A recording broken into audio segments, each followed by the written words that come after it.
Salut, c'est Nadeos. Aujourd'hui, on se retrouve pour la 6e vidéo du développement de systèmes d'exploitation.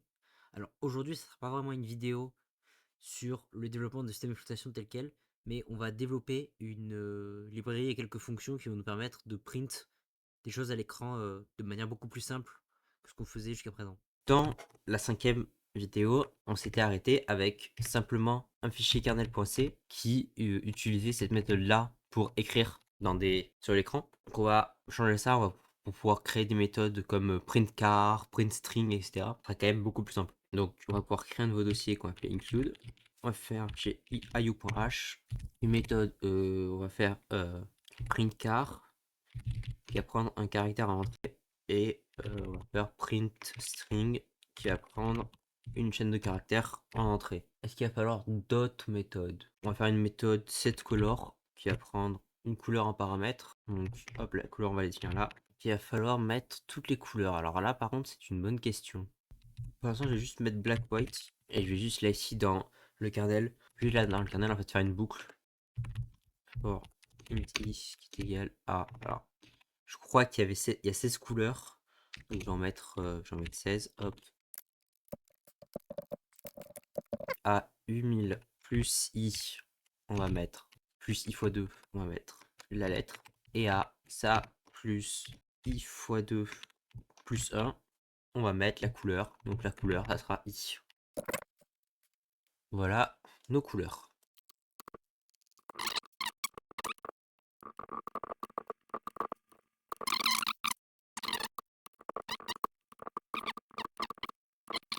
Normalement, le premier vaut 0 et ensuite, il devrait tous s'incrémenter un par un. Donc c'est parfait.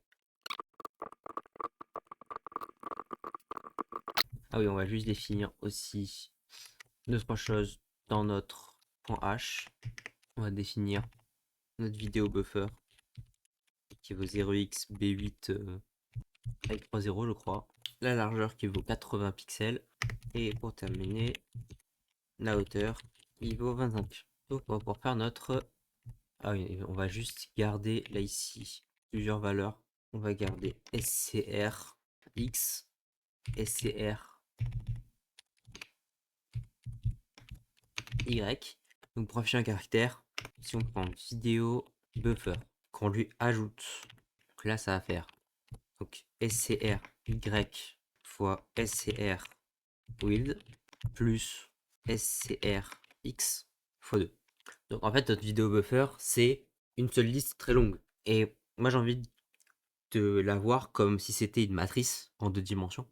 Donc pour pouvoir accéder à, pouvoir transformer une liste en une matrice en 2 dimensions, ce qu'il faut faire c'est qu'il faut prendre la ligne multipliée par la largeur plus la colonne. Donc dans mon cas je multiplie par 2 puisque on a un octet sur 2 qui est la couleur. Donc si là ici je peux lui mettre C, on le référence comme si c'était un unsigned étoile, mais ça va être un char étoile du coup. Et on va juste garder là ici une couleur qui va être par défaut white. Là, et donc on peut coller juste en dessous la même chose mais x2 plus 1 et on va pouvoir lui mettre la couleur. Suite à ça, on peut prendre x et l'incrémenter de 1. Et si x est égal à la largeur, SCR y plus, on va ajouter, on va descendre d'une colonne et on va dire que SCRX vaut 0. Donc techniquement, on aurait juste pu dire, on aurait juste pu garder un curseur et écrire tout le long.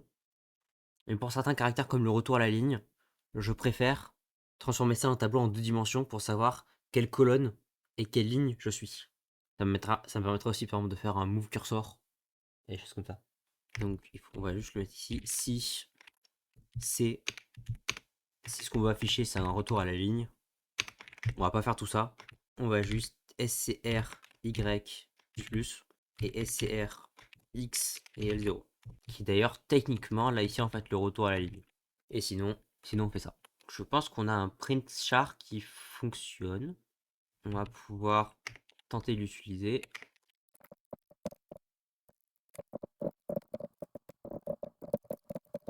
On va écrire Noderi. Donc ouais, il va falloir modifier légèrement notre makefile pour qu'il prenne en compte notre nouveau fichier de io.c. Et quand on linkera ça avec aussi fbj slash io.o. Et je vais juste définir les cflags qui vont être les paramètres qu'on va passer à GCC. Je vais juste lui passer un W all, W extra, même si je pense qu'il va se plaindre si je vais double extra. Donc on verra. Et surtout, moins I include. Et on va lui passer au début à chaque fois. Voilà, donc normalement maintenant il devrait trouver IO.h. Il trouve IO.h. Par contre, undefined reference to print char. Ah oui, effectivement. Oui, là ici on veut compiler un objet. Je sais pas ce que j'avais fait, mais il me compilait une sorte d'exécutable. Mais je compile un objet. Voilà, donc maintenant on a plein de warnings, et c'est un peu normal. Donc normalement si je fais un make run, normalement on a bien hop Noderi. Donc ça a l'air de fonctionner. Donc on va juste coder maintenant char et change color. Set color ah ouais mais du coup je l'ai pas appelé comme ça. Faudrait que j'appelle C peut-être. Et print string. Tant que le caractère qui se trouve au pointeur. Tant que le caractère qui se trouve au pointeur n'est pas un 0, donc voilà. On va afficher le caractère qui se trouve au pointeur. Et on va incrémenter le pointeur de 1. Je pense que c'est l'implémentation la plus simple de print string qui est possible. Ouais, pour que ce soit clair quand même, je vais l'écrire. Et je pense que je peux mettre le plus ici. Donc, print string. Welcome to Node.js OS. Ah, oui. Effectivement, j'ai mis tant que c'est égal à 0. Tant que c'est différent de 0, évidemment. Bah, je vais juste tester maintenant si le changement de couleur fonctionne.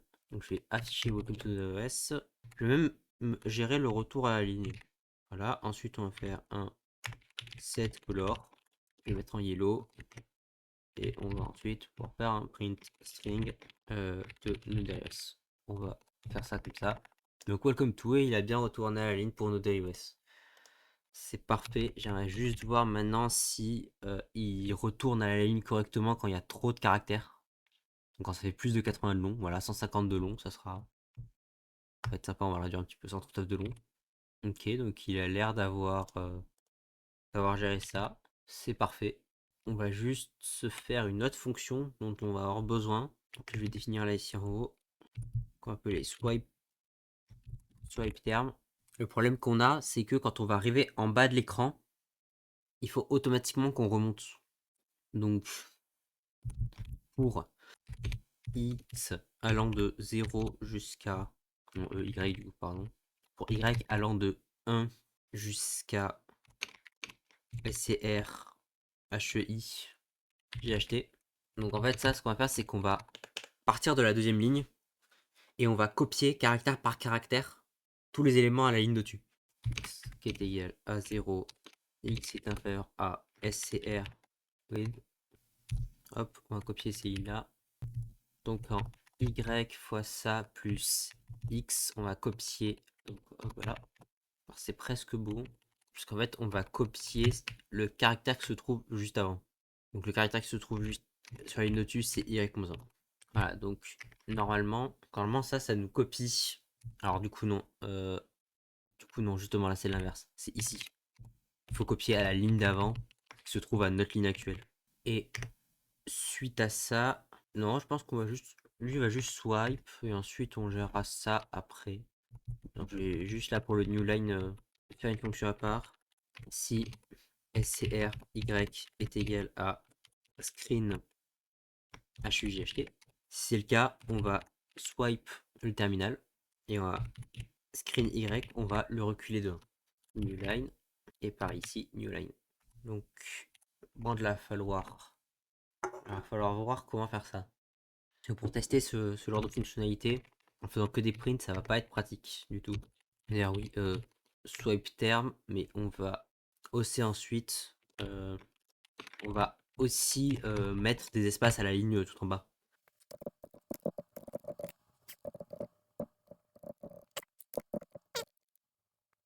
Donc ça va être la dernière ligne, donc ça va être SCR HIGHT-1.